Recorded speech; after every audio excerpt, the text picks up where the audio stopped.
Subscribe to our channel and press the bell icon to never miss an update.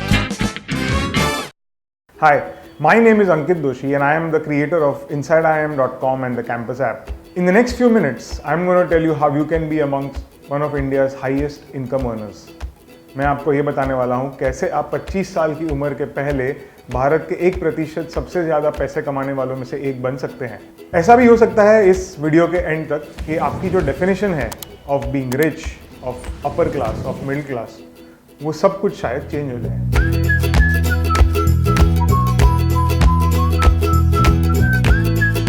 I am going to use data that is provided by the government on the income tax website. The direct tax numbers that have been provided for the assessment year 2018-19 tells us that a total of 5.87 crores, which is 58.7 million income tax returns were filed in India. I know what you are thinking.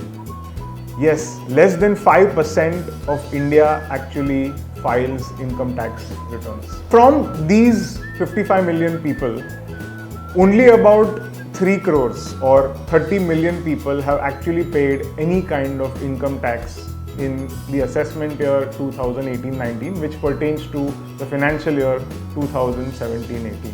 Yes, 3 crore people in a country that we feel has 130 crore people. But that is really a very small population of India that actually pays income tax. Let's assume that you graduated from one of India's top business schools, the creme de la creme of India. Roughly, whatever news reports you see, or if you look at the CRISIL audited reports of some of these business schools, you come to know that about 20 to 25 lakhs cost to company is the kind of compensation that students receive when they graduate from these business schools. Some people believe that the number of these business schools is 5. Some people will say that the number of such business schools is 10. It does not matter, and I'll tell you why. Because in the scheme of 130 crore Indians, these numbers just pale in comparison. So, if you graduate from one of India's top business schools, you will be amongst India's 0.08% top earners. The reason being, only 10 lakh people in India have reported individual incomes higher than 25 lakhs. Doesn't this tell you why so many people are obsessed with the IIMs? Why is it that so many thousands of crores are spent on the MBA education? Now you will come and tell me, okay, so what? Every year maybe 4,000, 5,000 such students will graduate. That is not something that everybody can achieve. Well, let's go one tier lower. Let's assume that we look at a group of schools that is likely to help you get a salary somewhere between 10 and 15 lakhs if you graduate from that business school. Now again, if you go back to the income tax department data, you will realize that only about 5.5 million, yes, 55 lakh individuals in India have reported that they earn more than 10 lakh rupees in a particular year. You were telling me, there are so many business schools in India. This is happening only with maybe the top 20, 30 business schools, 40 business schools. What about all the others who are offering salaries of 7 lakh rupees, 6 lakh rupees? So, if you are earning more than 5.5 lakh rupees per annum, and you may not even be an MBA at this point of time, you are already amongst the top 2 crore people in this country who are earning the highest amount of money. आप बोलोगे कि कितने सारे लोग India में tax भरते ही नहीं हैं, and they are not accounted for in all the numbers that we gave you. Of course, that is true. Agricultural income in India is not taxed. There are a lot of people who do tax evasion, etc. But even if you account for all of those people, isn't it true that if you do earn above a particular threshold in India, you are likely to be amongst India's highest earners? The reason why education is given so much importance in our country is because of the fact that you can make a huge difference in the quality of the life that you live and the kind of money that you can earn if you have certain certifications, degrees, or a stamp of authority from certain big institutions in India. In a society or an economy where the number of jobs are always going to be lesser than the number of job seekers, what will happen is that the person who is hiring will look for a shortcut. Think about it. When there are railway jobs hiring that takes place, there are lakhs of people who apply for one single position. The MBA degree is not necessarily right for every kind of job that is available.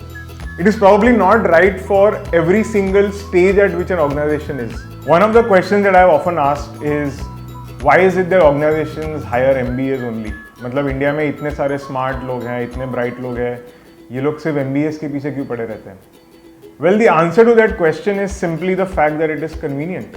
So if, for example, I am looking at hiring a sales manager for my FMCG company, I know that if I put that position out, there are going to be thousands, if not lakhs, who are going to apply for it. It is going to be virtually impossible for me to hire people in an objective way without having to go through a really long process. Which is why what a hiring manager does is uses a shortcut which will help him or her to filter people better. And the IIMs and some of the other MBA programs have figured out a way to exactly filter out people through entrance exams, through interviews, through various things which they are tested for. One of the criticisms of MBA programs, and in fact our entire education system, often is that degrees are doled out to people, but they don't really end up getting jobs after that. That is definitely a problem, and that is a problem within the MBA space too. However, having said that, that does not discredit the other good institutions that do manage to do their job well. There is a certain amount of mis-selling that takes place. So the same way that insurance is mis-sold to you, or sometimes even a car is mis-sold to you, the same way education is probably one of the highest mis-sold products in our country. With respect to how is it that students can avoid this, I think platforms like ours are an attempt to try and throw light on these issues, help students understand which are the institutions who actually offer what kind of roles and what kind of careers. There are a lot of sources that are available for you to do research and to make an informed choice. At the end, remember that the responsibility for your career lies on you.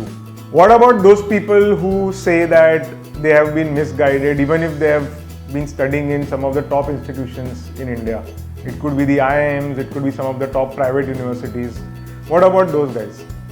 Now, my perspective about this is that जो लोगों को रोना है वो लोग हमेशा रोते ही रहेंगे. There are people who would often come to me and say that although the average salary in my batch is 22 lakhs, but I have only managed to get a salary of 16 lakhs, or I have only managed to get a salary of 14 lakhs, or that our institute says that the average salary is 22, but actually the average salary is only 19, or it is only 18. Well, there are two issues here. One is, what is the transparency that the institute wants to have with the world? And the second thing is your own satisfaction or dissatisfaction level. Unfortunately, what happens is that we live in a relative world, so individually, although you are still going to be earning more than 129 crore Indians, you are comparing yourself with the 40-50 batchmates that you have. The transparency issue, I think it's definitely an issue that at least some of the government-run institutions in India should take up seriously. Okay, a lot of you will come and tell me now that, why is it that you are looking at everything from the prism of money and placements and jobs? The truth is that I understand there is a lot of sanctity around education in our country. हम विद्या और पैसे को साथ में equate करना नहीं पसंद करते. But the truth is that when someone is at the age of 19, 20, 21, that person is starting a career, and there is nothing wrong, according to me, in looking at the entire MBA space from the prism of being able to figure out what your work is going to be and how much you are going to get paid for it. Again, I want to be very clear. I am not saying that this is the only way in which you can make money. This is not the only way in which you can discover what work you want to do in life. You could decide to be an artist. You could decide to be a data scientist. You could do whatever you want, whatever you think is going to make you happy. The point I was trying to make is that this is one sure shot way in which you can earn money, which is going to help you improve the quality of your life and take care of your family. Graduating from a B school is something that we should be very thankful of, because it puts us amongst India's top earning people. You might now decide that, why should I compare myself to Indians who are generally poor? I want to compare myself with somebody who's living in Manhattan in New York, or with somebody who's amongst the richest people in China. Of course you can do that, and there are a lot of studies which will help you get what are the median incomes as far as purchasing power parity goes across various countries, etc. But there is no end to that. The limited point I want to make is that in our country, we are amongst the highest paid people. And when I say we, I am talking about people who are either in business schools or people who graduated from business schools. And it's something that we should be thankful about. And it's a route that we should talk about, so that more people know that this is also a way in which they can progress in life.